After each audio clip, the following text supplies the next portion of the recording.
Man cannot perceive wisdom.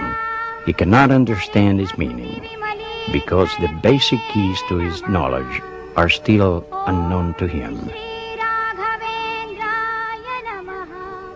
In 1880, this parcel of land in southern India near Madras was purchased by a Russian woman, a woman who dreamed of the day when people from different parts of the world will gather here under one roof to support each other in their search for wisdom and truth, to discover their inner power and provide a service to humanity by fighting against ignorance, to lessen the burden of suffering in the world through the dissemination of divine wisdom.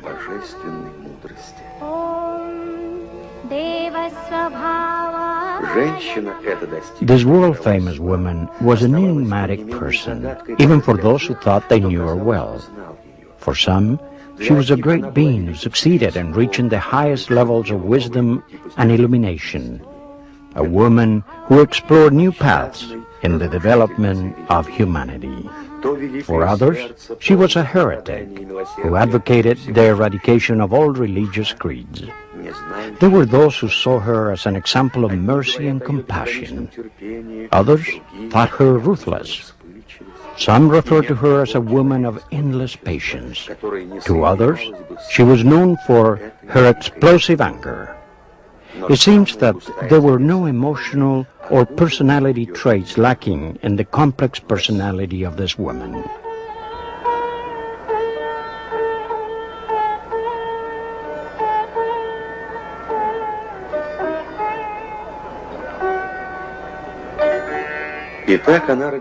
In Russia, her land of origin, for decades her name was clad in secrecy, rumors, and mystery.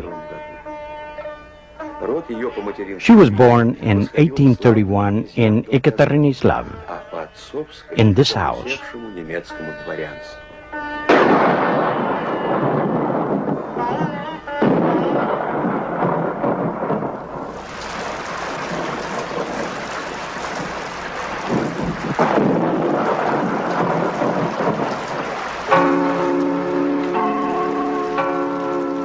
Her mother's family was of an old and noble Russian ancestry that could be traced to Prince Dolgorsky.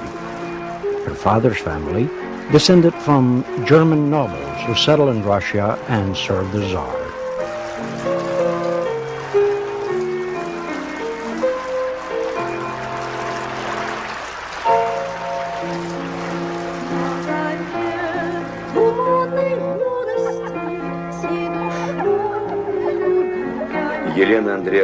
Her mother, Helena Gan, was a famous and gifted writer.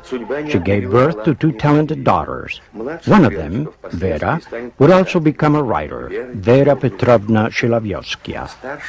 The eldest, Leola, was a clever and highly imaginative child. But her mother always felt that her destiny would be a difficult one, that she would suffer greatly throughout her life.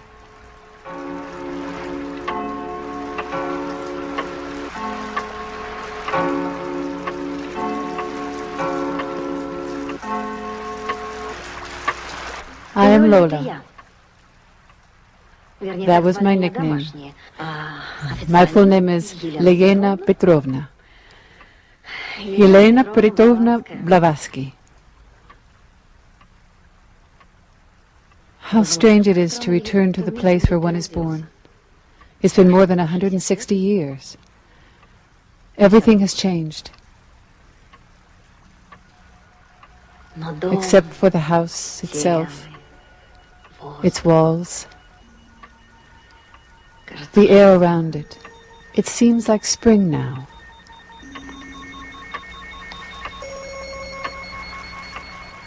Has the time finally come for me to tell all that really happened in my life?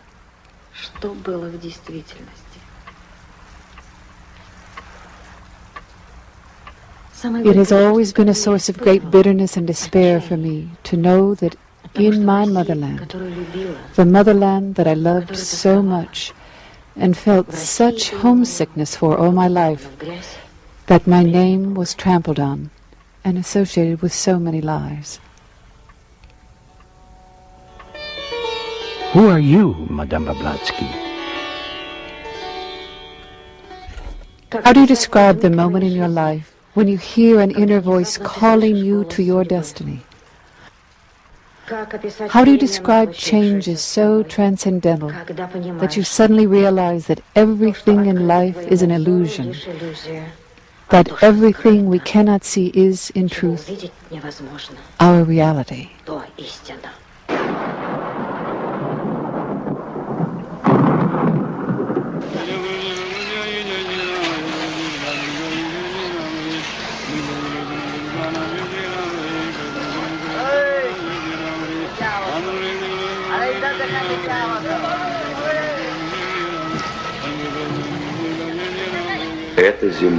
This land, now starting down the path, it is but a sad emissary, trapped behind gates that block the way into the valley of the light, a light which cannot be extinguished by any storm. Before you step onto the path, you must eliminate all your desires, cleanse your mental body, purify your heart. You cannot follow the path without giving yourself completely to it, without actually becoming the path yourself. It is the only possible way, and at the end of the path, you will hear the voice of silence.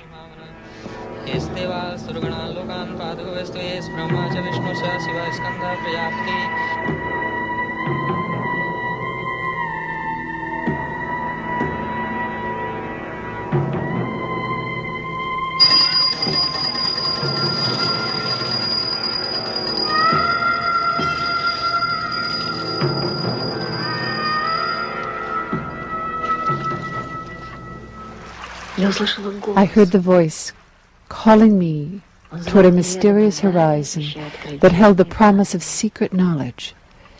It seemed to me that I did not belong to myself. Perhaps my behavior seemed irrational to others, sometimes even hilarious. You can ask the eyewitnesses, such as my dearest cousin, Sergei Bishevit. In his biography of me, he described in a very interesting way a number of the episodes of my life. Ask him about me.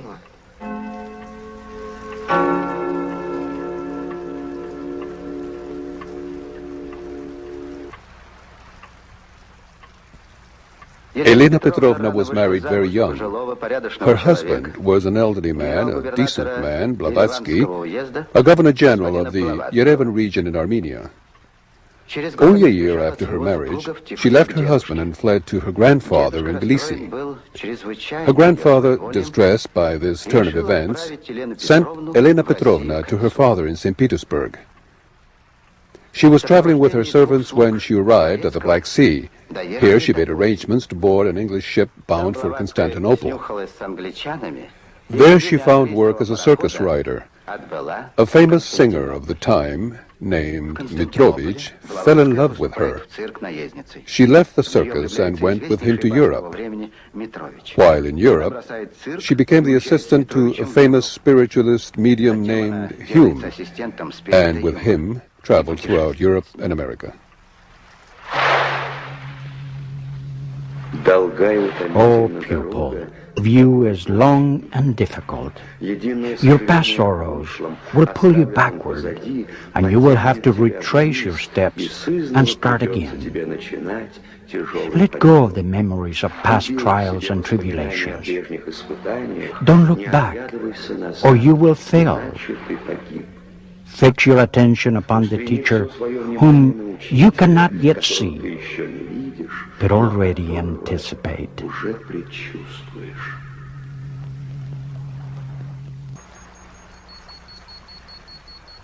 Well, my dear cousin has told you some absorbing and spectacular things about me, especially about my being a circus rider.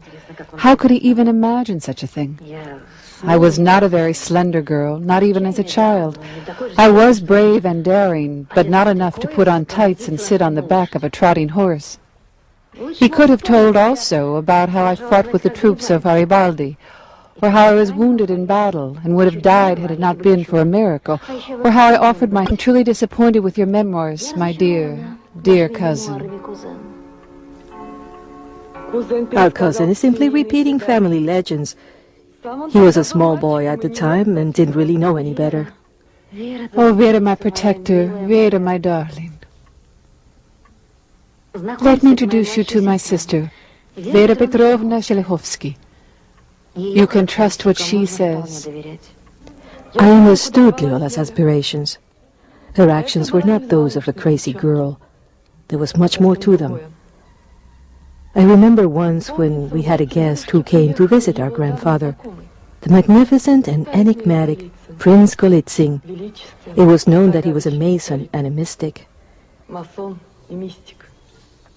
Leola talked with him for over 3 hours, and he answered all of her questions as if he had been talking with one as learned as himself. What effect did this conversation have on her? Perhaps she learned about a mysterious spiritual brotherhood which existed somewhere in the world. Or maybe he told her about the Rosicrucians and their ancient and secret magic rituals. This was the first time that Leola felt that she had heard the voice of her destiny. She decided then she would go in search of that knowledge.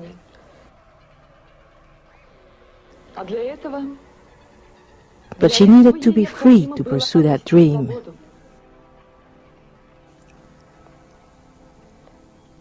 That is why she married Blavatsky and then left him a year later. Perhaps Vera is right. I sensed the mystery and rushed to find it. I felt there had to be a place on earth where pure knowledge was safely guarded. Knowledge about the universe, about God and man.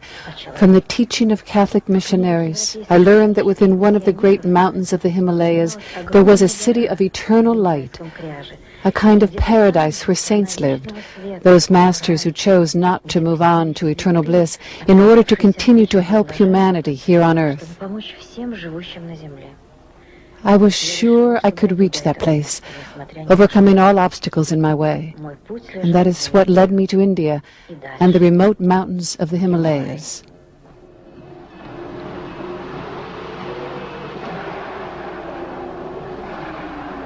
From the beginning, man has often not recognized the truth and, instead, has opted for the lies.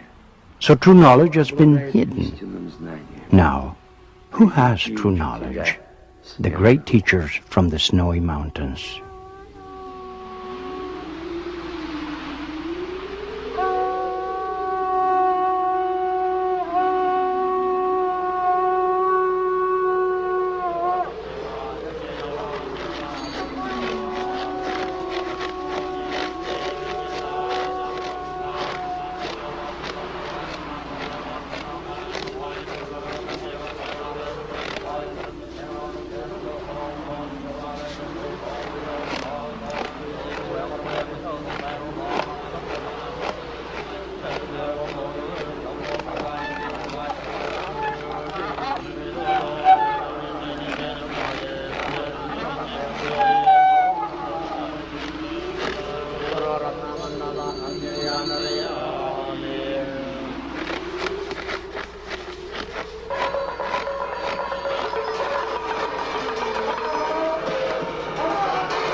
Oh, teacher, what must I do in order to attain wisdom? Oh, wise man, what must I do in order to reach perfection? Search for the path, but be pure in your heart before you begin your journey. Before taking the first step, learn to distinguish the difference between rational knowledge and the wisdom in your heart. You must learn the difference between the teachings of the senses and the teachings of the heart.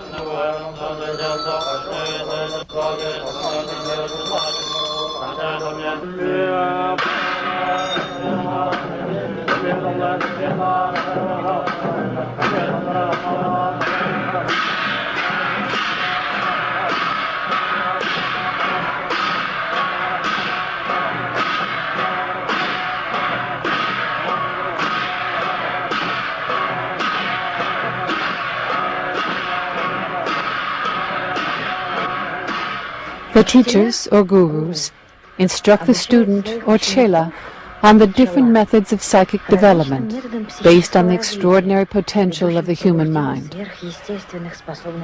That which to the European seemed a mirage, a fantasy or hoax is the subject of everyday practice and learning for the student in a spiritual school. The Tibetan mystics have always kept secret the nature of their studies, just like the initiates of the ancient mystery schools and the Christian mystics during the Middle Ages. I also took a vow not to reveal anything about this period of my life. All I can say is that thanks to the Tibetan teachers, I developed my psychic abilities. 15 years later, I visited Russia. Sergei was by then a grown man, and we became acquainted really for the first time. At the time, I was old enough to reach my own conclusions about this outlandish and diabolic woman. I could tell that in her youth she had been very beautiful, but when I met her she had grown fat and was not very attractive. She paid little attention to her personal appearance and usually dressed in loose gowns. I was surprised by her great skills. She had taught herself to play the piano and offered concerts in London and Paris. Although she had never seriously studied languages, she could speak English, French, and German, as well as her mother tongue. She wrote very poetic letters, and her poems were like music. By looking straight into your eyes, she could discern truth from lie. But when she did this, she was caught up in a fantasy, and her eyes would shine brightly with a strange light. She had the most intense blue eyes I have ever seen. There was something Saturnian and somber about her, but she was also very kind and a good person.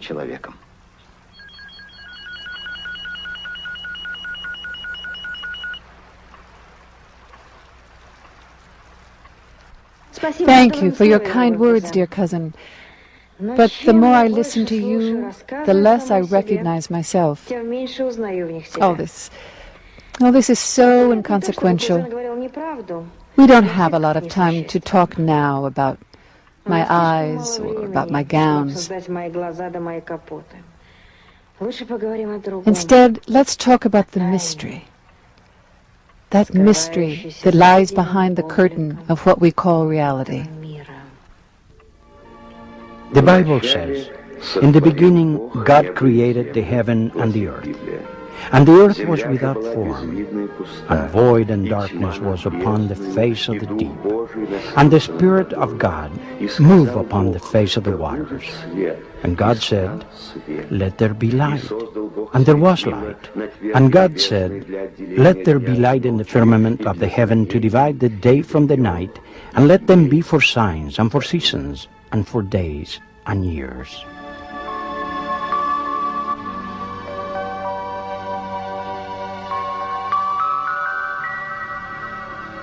An ancient Chinese book says, "The great Tao has no physical form, but it is the source of all form under heaven and earth. The great Tao has no passions, but it is what keeps the sun and the moon in motion. The great Tao has no name, but is the essence of all growth and all salvation." Но оно вызывает рост и сохраняет все сущее.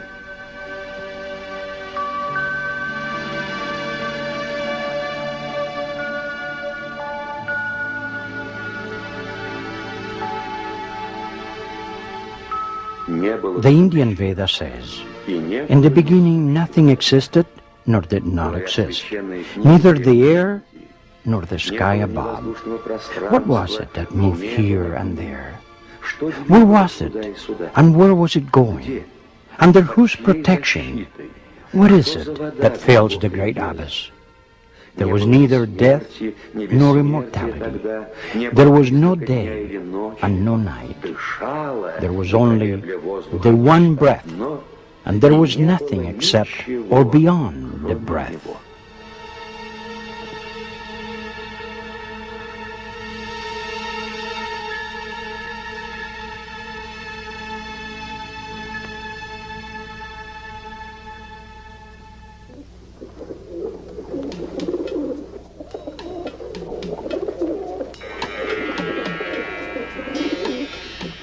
The Bible says, "And the whole earth was of one language and of one speech. And they said, Go and let us build us a city and a tower, whose top may reach to the heavens. And let us make a name for ourselves, lest we be scattered abroad on the face of the earth. And the Lord came down to see the city, and the tower which the children of man build. And the Lord said, Behold, the people is one, and they have all one language. And this they begin to do. Let us go down, and there confound their language, that they may not understand one another's speech."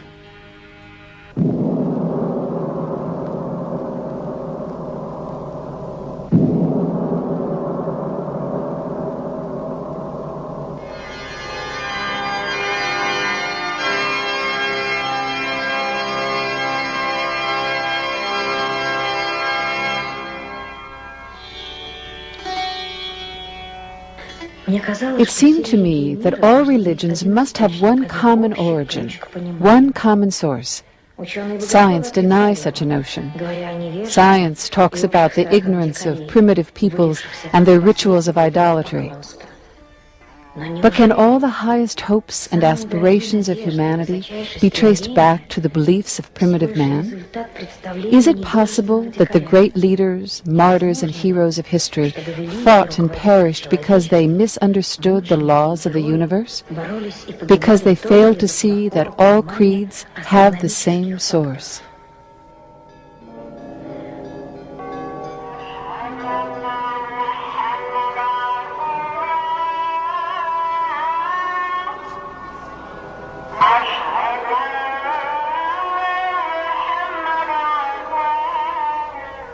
Gradually, I began to uncover the secret doctrine, which is the basis of all spiritual teachings. But my understanding was far from complete.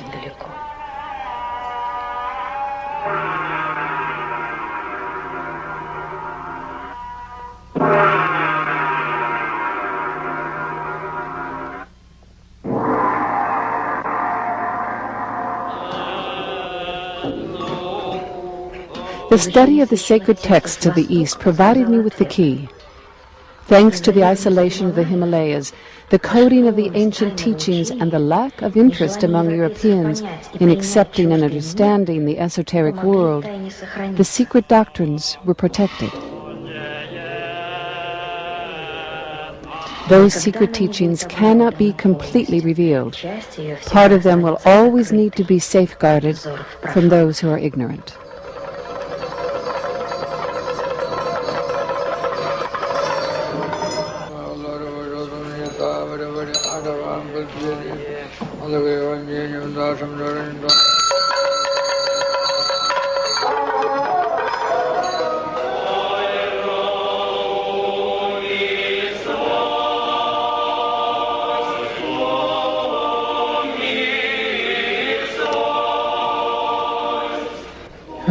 But one thing is clear. Ancient knowledge has fed the spiritual hunger of mankind through the ages.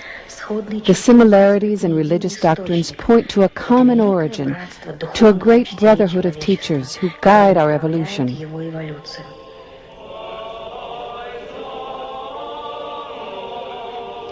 They protect the truth so it won't be violated. But from time to time, when it has been necessary for the benefit of mankind, the truth has been revealed.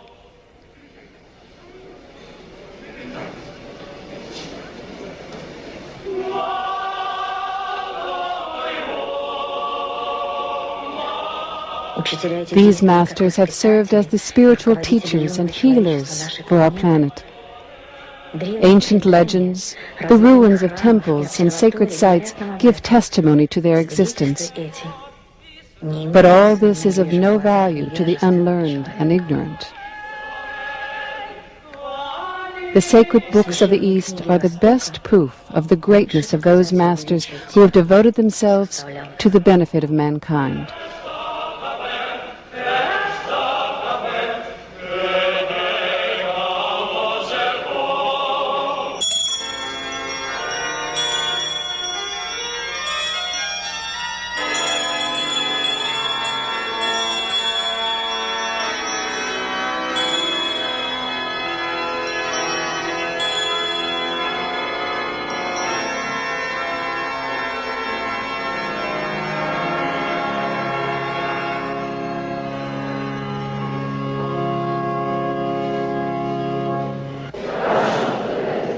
These ancient texts contain knowledge about God, the universe, and man. They are all the same in their essence, although they are different in their form. They all point to a common origin, the ancient divine wisdom.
The knowledge of divine wisdom. That is what we call theosophy.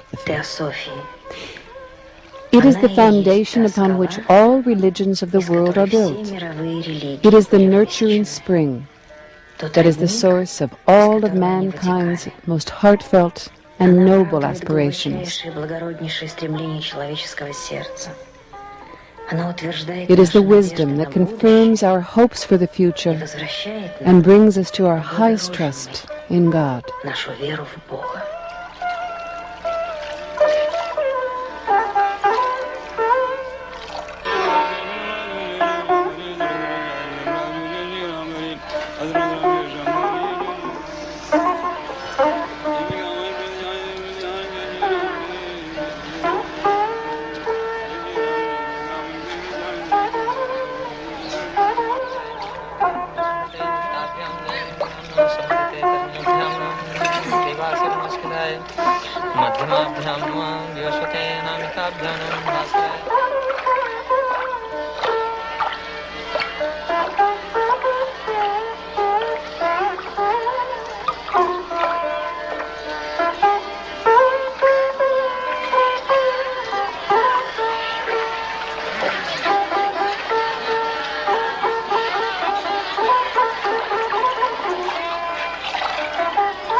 Well, Vera,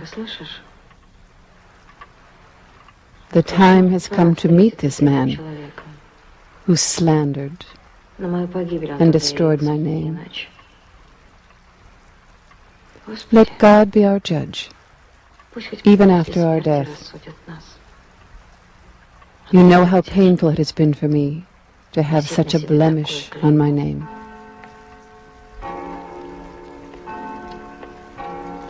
Allow me to introduce myself. I am Всеволод Sergeyevich Solovyov.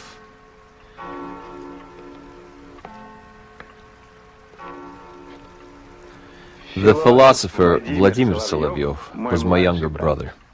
He never met Madame Blavatsky, never had any contact with her, so he always resented it when people denounced and reproached him for his assaults on her. It was I, not him. My association with Madame Blavatsky dates back to 1884. in Paris, when I responded to an announcement in a newspaper which read, "For those interested in theosophy, Madame Blavatsky has returned to Europe," and it gave her address. By then, I had heard a lot about the wonders and miracles she performed. I wanted to become acquainted with my outstanding countrywoman. So, I went to her house to meet her. The door was opened by a Hindu man.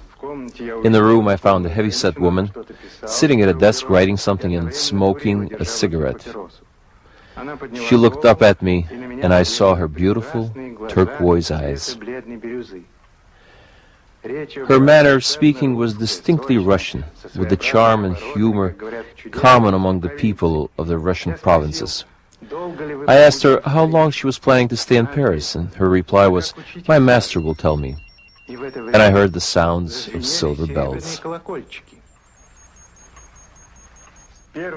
From that very first meeting, I felt her influence on me. I was charmed by her. I can only explain my subsequent contacts with her on the basis of hypnosis and the extraordinary psychic pressure that I was subjected to. Today, I am totally against all that theosophical heresy, and I warn everyone who feels inclined to study anything about theosophy or its founder to be extremely careful. Everything about it is a lie, a deception, a fraud. Mr. Soloviev had contact with my sister during a few weeks in Paris, a couple of weeks in Nuremberg, and a few days in Aberfield. There was no Theosophical Society in existence in Europe at the time, and no translations of Theosophical literature into Russian. So Mr. Soloviev could not possibly have read anything about her philosophy because he did not speak English, as he admitted to us himself. Then, how could this man judge a woman about whom he knew so little, and even less about her cause and what she stood for? I had reason for telling you that I spoke no English. I wanted to be able to listen and spy on everything that took place in her house. I had to play the friend of Madame Blavatsky in order to gather the necessary facts for my future denunciations. I had some suspicions about her even at that time. For example, I suspected the story about Madame Blavatsky's teacher, a certain Mahatma Moria. Once, after I returned to my home from one of my visits to Helena Petrovna, I felt very tired and had to lay in bed to rest for a while. Suddenly I opened my eyes and saw a man sitting in front of me. He looked like an Indian and had beautiful but sad black eyes which looked straight at me. I had the impression that this man was absolutely real, not a spirit or a ghost. The visit lasted for some time, and we engaged in a lengthy conversation, at the end of which Mahatma told me, "Tomorrow Madame Blavatsky will prove to you my reality." Then he disappeared. The letter he left you saying, "I was here, but who can open the eyes of those who do not want to see?" That was no proof. You simply hypnotized me. She filled me with false ideas. Maybe I was overly enthusiastic and mistaken. I was too young at the time. But anyway, I can prove that everything she did were deceptions and simple hypnotic practices. How can you prove it? What about the experiment with the psychic reading my sister did of that letter? You described it in an article in Rebus magazine. You wrote yourself that everything concerning such phenomena was absolutely real, that there were no lies in it. You wrote, "I checked everything myself. Tricks and lies would have been impossible." Quite frankly, I am very surprised with Soloviev's wish to forget everything about Madame Blavatsky, as he said. Why didn't he? In fact, why didn't he do so? Who prevented him from doing so? Why did he go on to publish his book in which he called my sister the greatest liar and trickster of our century? And why did he publish his book after my sister's death, when he was sure that she could do nothing to protect her name?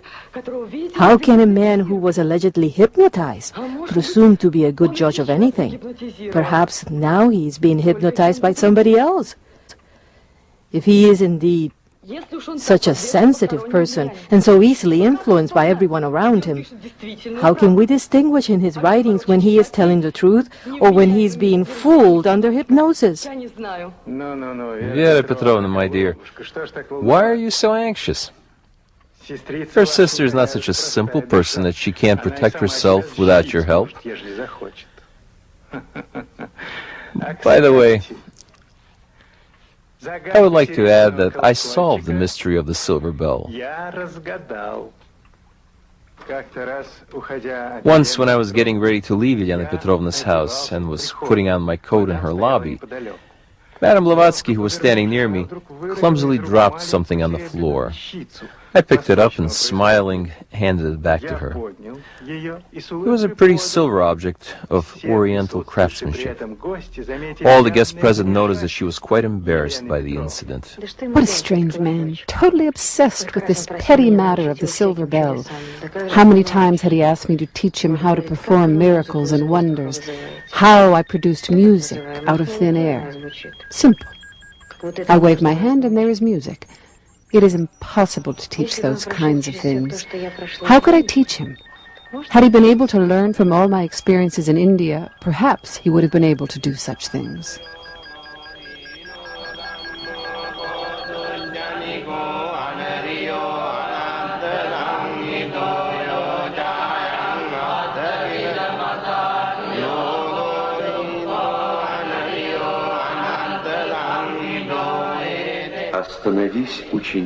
Stop, student. One more word. When you find in your heart divine compassion, you discover the law of the universe, the essence of internal harmony, the soul of the world, the light of truth and eternal love.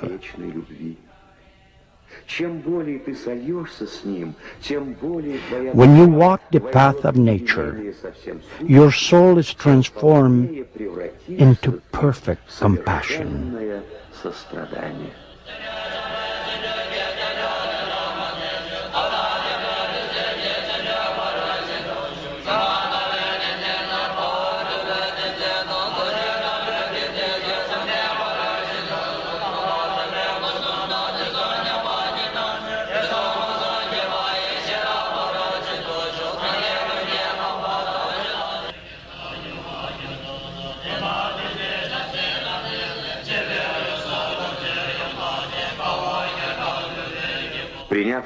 Those who accept Theosophy are inspired by a constant search for divine wisdom and God's kingdom within.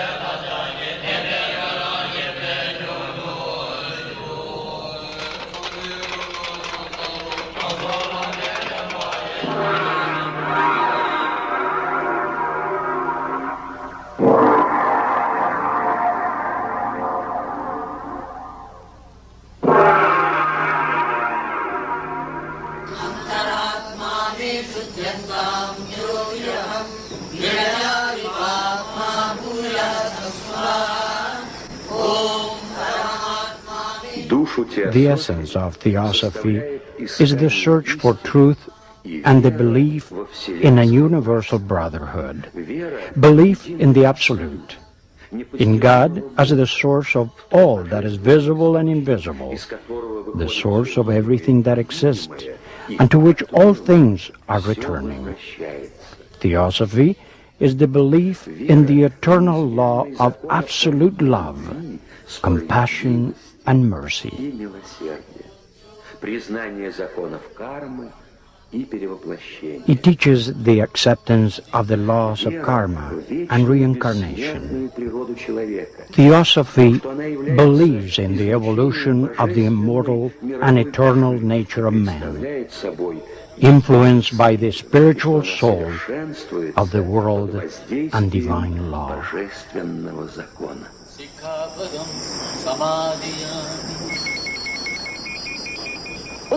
He pestered Helena Petrovna to share her knowledge with him.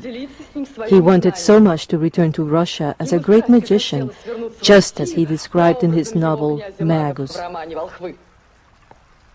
But Helena Petrovna often said that those who paid such eager attention to astral flights and letters of Mahatmas were like small crawling worms on the shoes of a well-dressed man. Oh yes, Vera Petrovna. So psychic phenomena does not mean anything. It's trifle. But the teaching of Theosophy, that's what's all important. That was the important thing, wasn't it? Come on now. Your sister discredited the Christian church and planted ideas of primitive idolatry in people's minds. She mixed everything together and called this mixture a new religion. Your greatly respected sister created confusion in the minds of the Christian Orthodox. And you, a clever and intelligent woman, asked me to exonerate her? It was Mr. Solovyov who tried to frighten the Orthodox Christians. As it happens, I never betrayed the Orthodox Church and was never afraid to put a cross on my chest or enter the church, as was the case with one certain acquaintance. Now, Mr. Solovyov, we found your weakness. Let me remind you of one of your memorable walks through Paris. It seems to me that we can talk about it openly now, without confusion. It was Tuesday, June 5th. We had a long walk with Mr. Solovyov. He told me that in his childhood, he used to fly above the trees. He remembered it very well. What an enthralling fantasy. Quite unbelievable. Then we came across a Russian church, a very beautiful structure. It was strange that Mr. Solovyov did not want to enter it, not for anything in the world. I asked him why, but he gave me no explanation. My sister wrote about Theosophy, not about a new religion, but it is a profound philosophy that encompasses all the ancient creeds. Regarding my sister's view about Orthodox religion, they were very well known to Mr. Solovyov. And if he has forgotten, perhaps I can remind him. That's enough, Vera.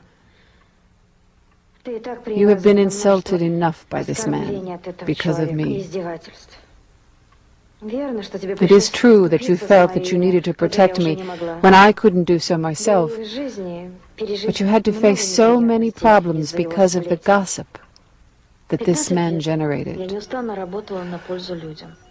For 15 years I worked for the benefit of mankind. I tried to amend my sins, and what of it? Here I am, covered with mud, and who did this? Solovyov, the great sinner. He was the one who flung the first stone at me. He betrayed me, just like a Judas. Listen, Vera, this is the honest truth. I am not a Christian nor an Orthodox, but I believe in life beyond the grave, the last judgment and retribution. The ideal of Christ is clearer to me every day, and I have never, and will never, express myself against the Russian Orthodox Church. You could hang me, and I still would not do it. I love my Russia. All my thoughts are with it. I am homesick for my country. I could give my soul in slavery for 10,000 years for my country. I am being honest. It's the truth, Vera. I have shared with you all the pain there is in my heart and soul. I remember that I once told you that I would not die leaving my name covered with mud. But it might be that my sins were too grave.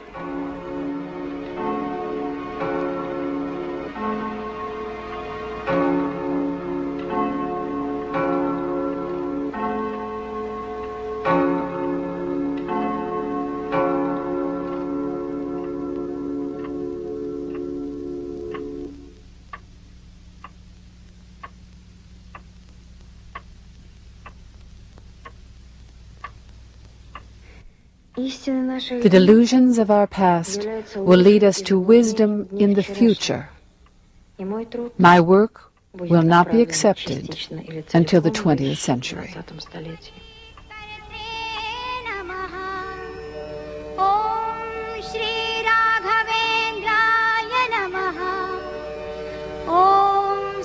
सकलप्रदात्रे नमः ॐ भक्ताघसंभेदन दृष्टिवज्राय नमः ॐ क्षमासुरेन्द्राय